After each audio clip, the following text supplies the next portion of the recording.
Captain Elaine Warren stood at the viewport of the UNS Vindication, her eyes fixed on the destruction below. What had once been the thriving human colony of New Haven was now a smoking ruin. Buildings lay in twisted heaps of metal and concrete. Farms that had fed thousands were now blackened fields. And the people, she couldn't bear to think about how many had died when the Xivari ships had unleashed their divine judgment from orbit. "Captain, you need to see this," said Lieutenant Darren Shaw from his station at the tactical console. His voice was tight with anger. Elaine turned away from the viewport.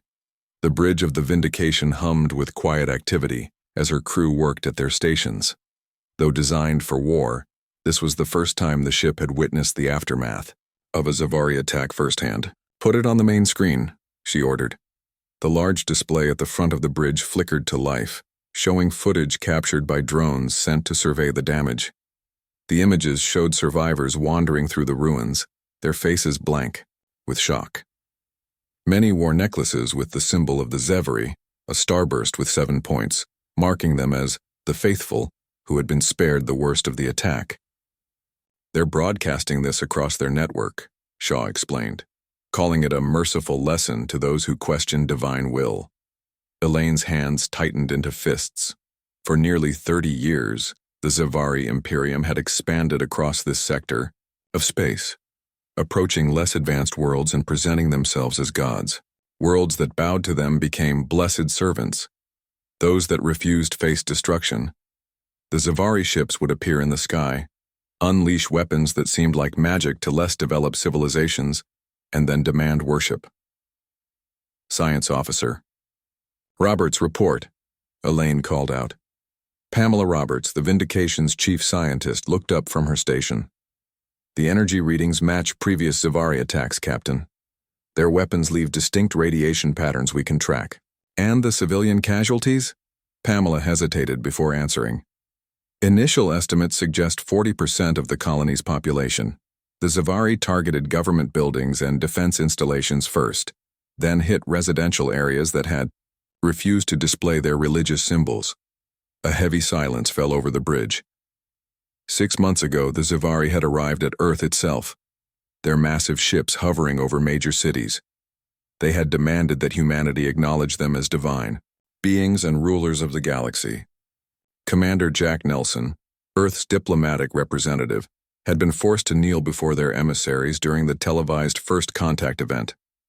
The humiliation still burned in the minds of every human who had watched. But while the Xivari believed Earth's leaders were simply buying time to prepare proper worship rituals, the United Nations Space Command had been gathering intelligence and preparing for war. "Dr. Price is ready to brief us," announced First Officer Greg Summers, entering the bridge. "He says he's made a breakthrough." Elaine nodded. "All senior staff to the conference room in 10 minutes.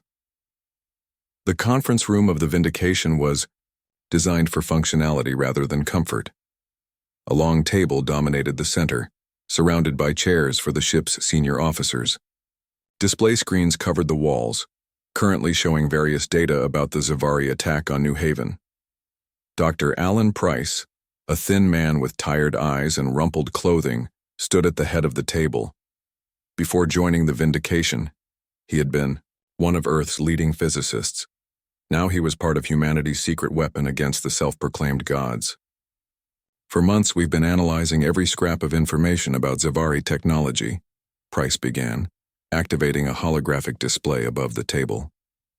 "Their ships, their weapons, even the personal devices their priests carry when they visit human worlds to demand worship."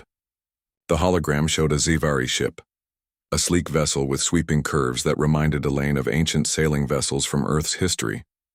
"The Xivari use their technological advantage to appear godlike," Price continued. "Their ships can manipulate gravity, generate energy fields that look like divine light, and project images into the atmosphere of a planet. To less advanced civilizations, it looks like magic." "But it's not magic," said weapons specialist Catherine Boyd.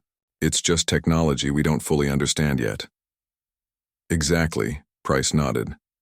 "And every technology has limitations and weaknesses. The Xivari aren't gods, they're just aliens with better ships." He manipulated the hologram to show energy readings from a Xivari attack.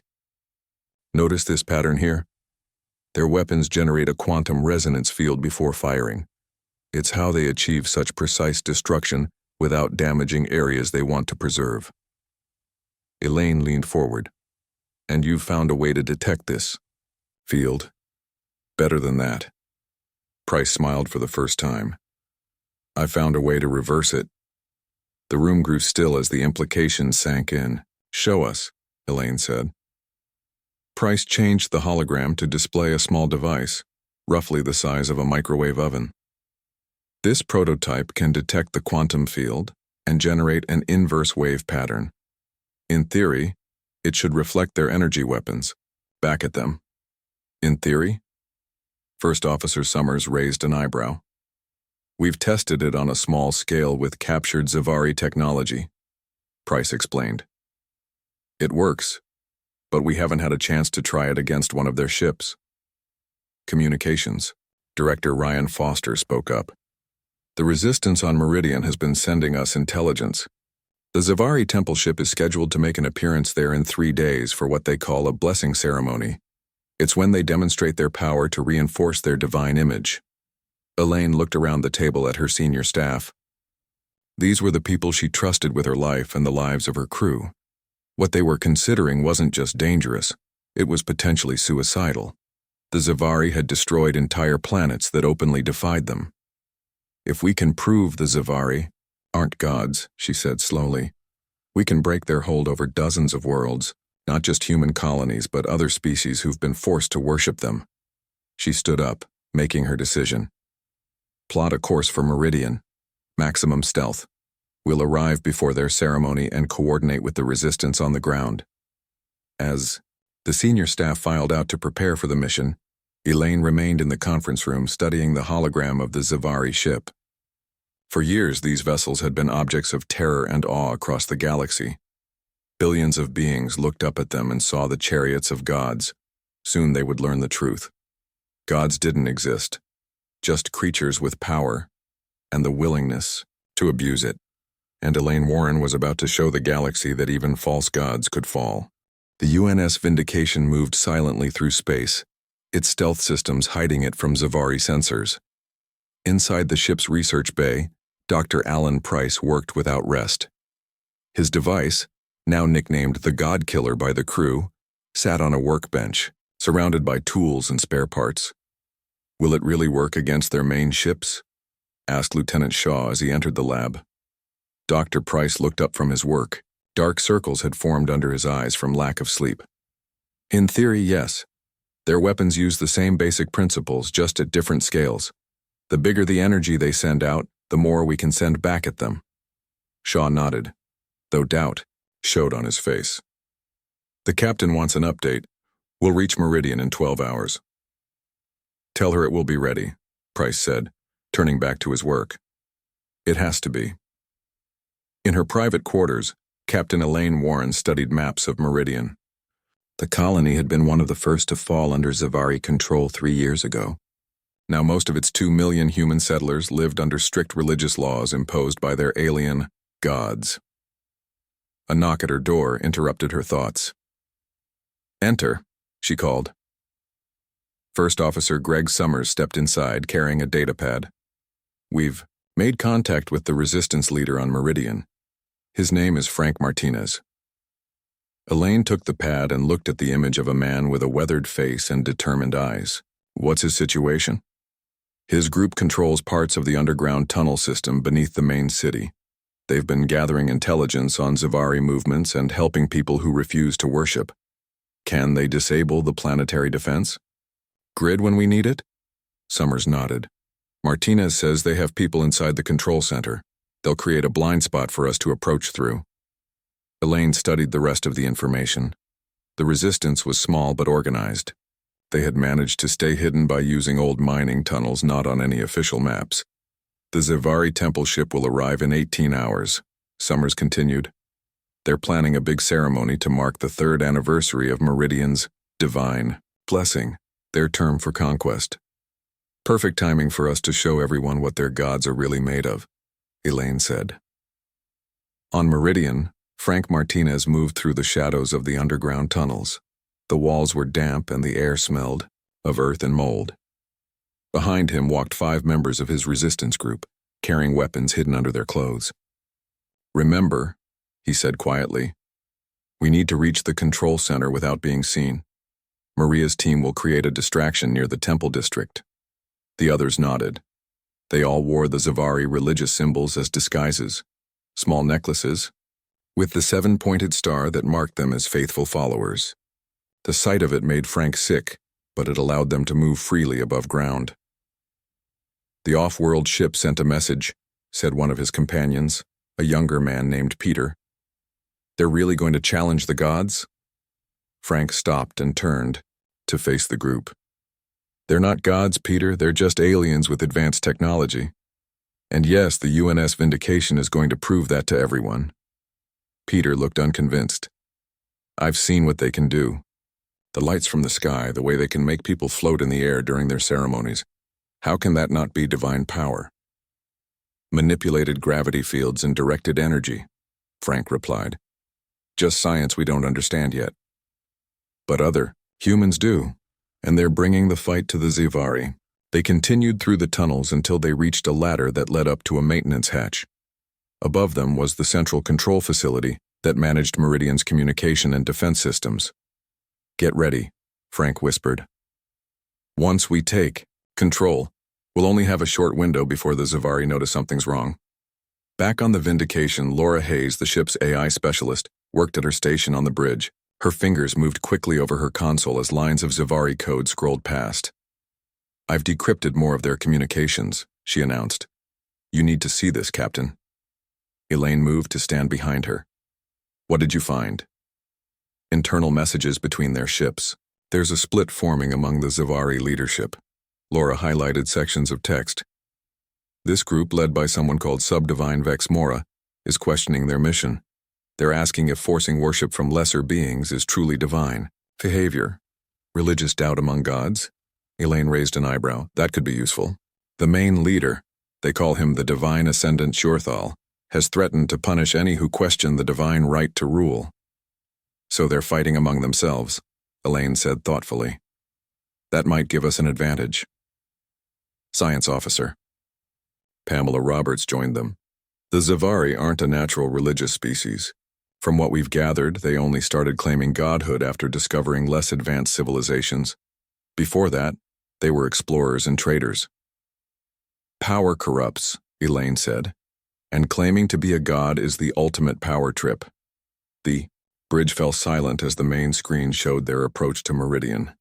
The blue-green planet grew larger, its cities visible as points of light on the night side. "Status report," Elaine ordered. "Stealth systems functioning at 100%, reported Lieutenant Shaw. "No indication the Zavari have detected us." "Weapons are ready," added Catherine Boyd from her station.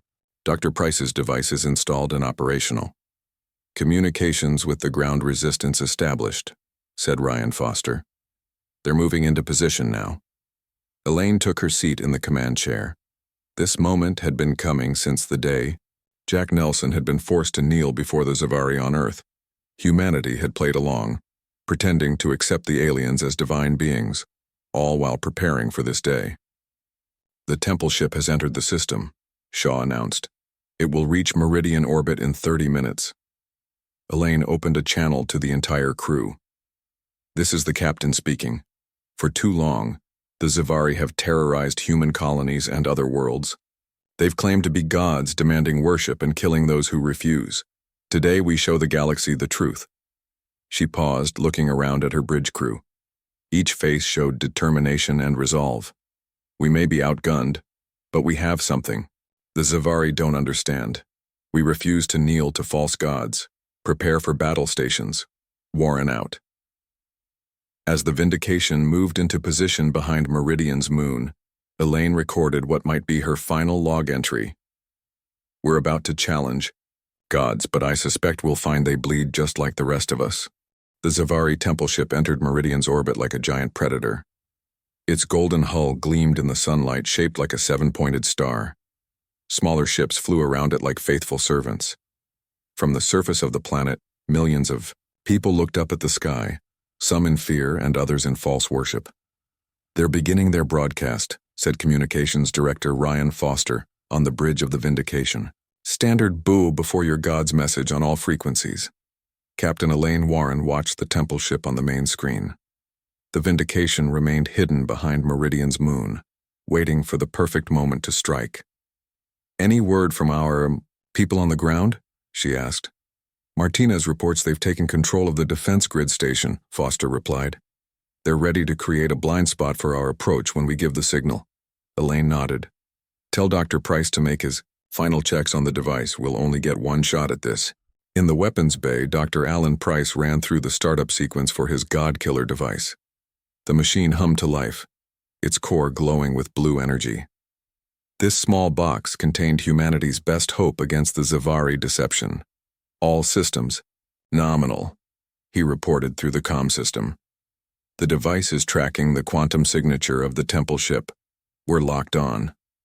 Elaine took a deep breath. "Navigation. Plot an intercept course. We need to get close enough for the device to work at maximum effectiveness." Navigation Officer Chris Baker's fingers moved across his console. "Course plotted, Captain. We can approach through the defense grid blind spot and reach optimal range in 6 minutes.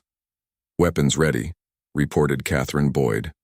"Though I doubt our conventional weapons will do much against their shields." "They're not meant to," Elaine replied. "They're just the distraction. Dr. Price's device is our real weapon." The bridge crew worked with quiet efficiency as the ship prepared for its most important mission. Years of planning, months of preparation, all leading to this moment. "The Zavari are starting their divine light display," Foster announced. "They're projecting images into Meridian's atmosphere. On the planet below, the sky filled with massive images of Zavari faces, their alien features twisted into expressions of stern judgment. Their voices boomed across the planet's surface, demanding obedience and worship. "Time to show everyone what gods are really made of," Elaine said. "Signal Martinez. Execute approach plan. All hands to battle stations." On Meridian's surface, Frank Martinez received the signal from the Vindication. He turned to his team in the Defense Grid Control Center. "It's time," he said. "Create the blind spot in Sector 7. One of his people, a former defense technician, entered commands into the system. On the monitors, a section of the planetary defense grid went dark. "Blind spot created," she confirmed. "The Zavari won't detect anything approaching through that sector." Frank activated his communication device. "Maria, begin your operation." Across the city, Maria Clark led her team toward the conversion temples where humans were forced to worship the Zavari. Inside these buildings, hundreds of people were gathered for the blessing ceremony, watched by Zavari priests. "Remember," Maria told her team, "we free the prisoners first. No unnecessary risks." They moved quickly through side entrances, using access codes provided by sympathizers. The guards, humans who had fully accepted Zavari rule, never saw them coming.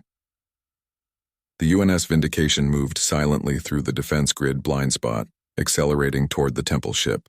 So far, the Zavari had not detected their approach.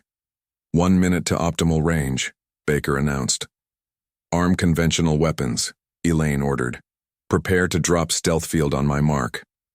The tension on the bridge was thick enough to cut with a knife. Everyone knew what was at stake. If they failed, Earth would suffer the same fate as other worlds that had defied the Zavari. 30 seconds to range. Dr. Price's voice came through the comm system. "Device is ready, Captain. Power levels at maximum." 20 seconds. Elaine gripped the arms of her command chair. "On my mark, drop stealth field and fire all weapons. At their secondary ships, then broadcast on all frequencies. 10 seconds. 5. Mark." The Vindication suddenly appeared in Meridian's orbit, its stealth field dropping to reveal the warship in all its power. Before the Zavari could react, the human vessel fired a barrage of missiles at the smaller ships surrounding the temple ship. "Broadcasting now," Foster announced. Elaine stood and faced the camera. Her message would be seen by everyone on Meridian and all ships in orbit. "Attention Zavari Imperium. This is Captain Elaine Warren of the United Nations ship Vindication. Your reign of false divinity ends today. You are not gods. You are just another species with advanced technology, and today humanity will prove it. The main screen showed the temple ship turning to face them. Its weapons ports began to glow with energy. They're charging their main weapon, Boyd reported. The divine light is about to fire. Hold position, Elaine ordered. Dr. Price, stand by. The temple ship's response came immediately. A Zavari with ornate golden face coverings appeared. On screen, only his glowing eyes were visible through his mask. Blasphemers, he hissed, his voice deep and threatening. I am High Priest Colvarin, voice of the Divine Ascendant. Your pathetic vessel will be reduced to atoms for this sacrilege. We'll see about that, Elaine replied calmly. The temple ship's main weapon fired. A beam of intense white energy shot toward the Vindication, bright enough to be seen from the planet's surface. Now Dr. Price, Elaine shouted. In the weapons bay, Price activated his device at full power. The quantum field generator came to life, creating an invisible barrier between the Vindication and the incoming energy beam. What happened next would be remembered throughout human history. The Zavari's divine light struck the quantum field and bent like light hitting a mirror.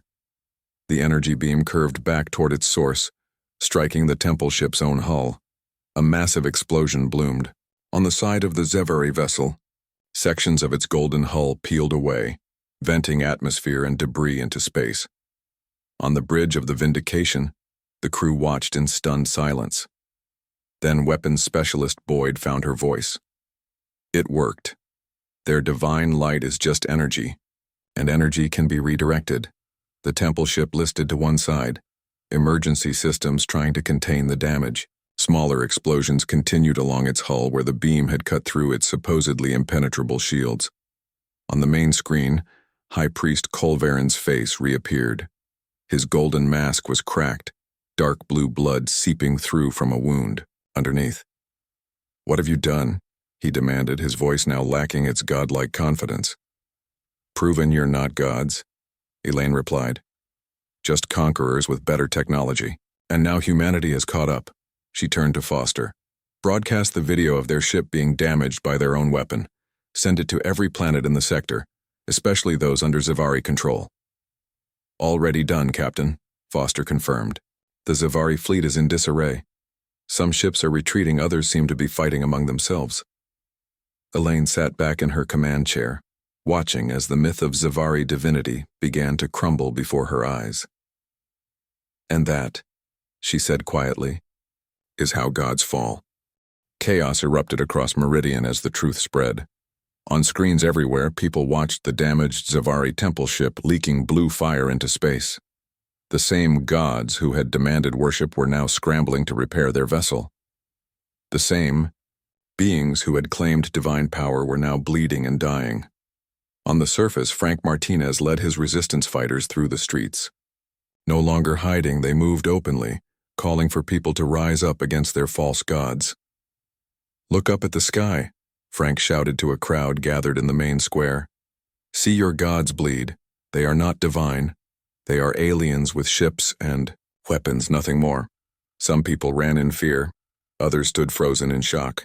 But many joined Frank's group, tearing off their Zavari religious symbols and throwing them to the ground. At the conversion temples, Maria Clark and her team had freed hundreds of prisoners. These were people who had refused to worship the Zavari and had been scheduled for purification, a process that broke their minds and turned them into obedient servants. The human ship did it, Maria told the freed prisoners. They turned the Zavari's own weapon against them. The gods are not gods at all. One older man shook his head in disbelief. I saw them create fire from nothing. I saw them lift people into the air. How can they not be gods? Technology, Maria explained. Advanced science, not divinity. And now we have a weapon that can fight back. Above them, the battle continued.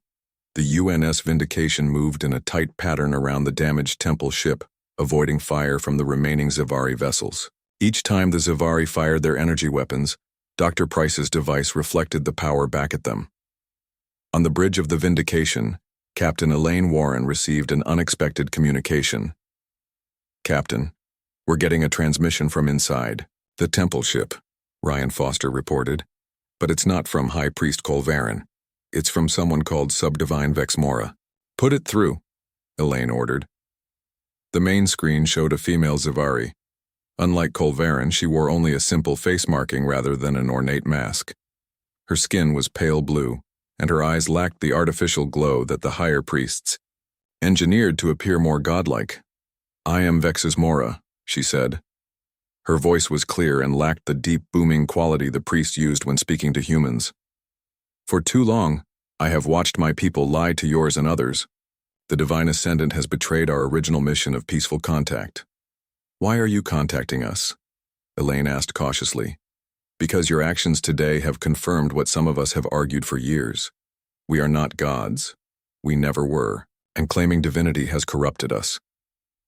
Vexmora looked over her shoulder as if worried about being overheard.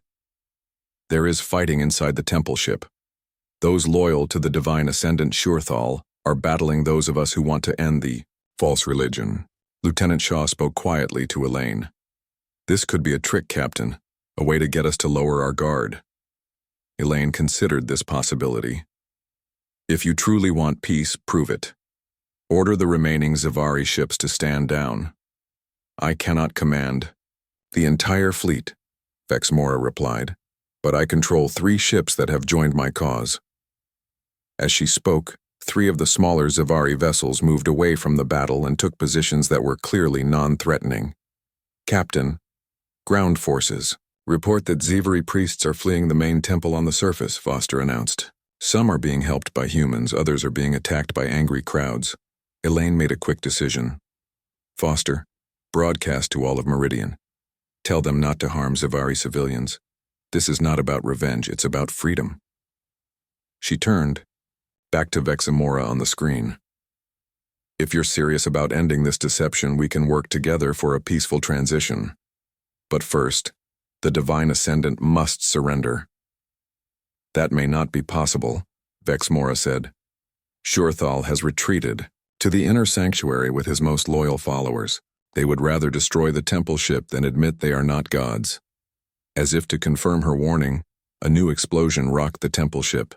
A section near its center began to break apart, pieces drifting away from the main structure. "They're destroying their own ship," weapons specialist Boyd said in disbelief. "No," Vexmora corrected. "Shurthal is destroying it rather than face the truth. We need to evacuate our people." Elaine stood from her command chair. "Foster, contact all our shuttles, prepare for rescue operations. No matter what the Zavari have done, we won't let their people die if we can help it." She turned to First Officer Summers. "Coordinate with Vexmora, get as many of her people off that ship as possible." "And the Divine Ascendant?" Summers asked. "If he wants to go down with his ship, that's his choice," Elaine replied. "But we'll save anyone who wants saving." For the next hour, shuttles from the Vindication worked alongside Vexmora's vessels, taking aboard Zavari who had escaped the dying temple ship. On the surface of Meridian, Frank Martinez and his resistance fighters helped establish safe zones where Zavari civilians could find protection from angry humans. In the main city square, Maria Clark stood on a platform addressing a crowd of thousands. "Today we learned the truth. The beings we were forced to worship as gods are just like us, mortal, flawed, capable of both good and evil. Some of them lied to us, but others are now helping us. Remember this day not as a victory over gods, but as the day we all, human and Zavari alike, chose truth over comfortable lies." From the bridge of the Vindication, Elaine watched the temple ship break apart. The once mighty vessel, symbol of false divinity across dozens of worlds, was now just another wreck in space. "Captain," Foster called out, "we're receiving transmissions from other human colonies. Word is spreading about what happened here. People are rising up against the Zavari on at least 7 worlds. And the Zavari fleets at those worlds? Reports indicate many are standing down. It seems Vexmora's faction isn't limited to just these few ships. The split in their society runs deep." Elaine nodded.